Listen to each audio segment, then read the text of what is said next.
నా యొక్క morning coffee 2 వడలు, టమాటా చట్నీ, అల్లం చట్నీ, పుట్నాల చట్నీ.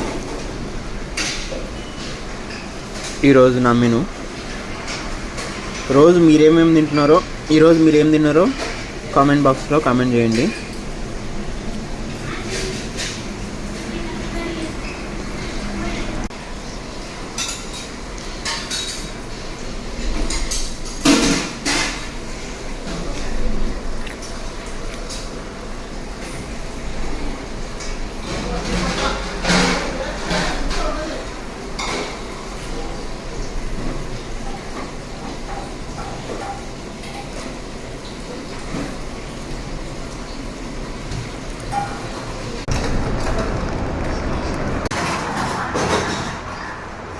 టీ బ్రేక్ఫాస్ట్ తర్వాత.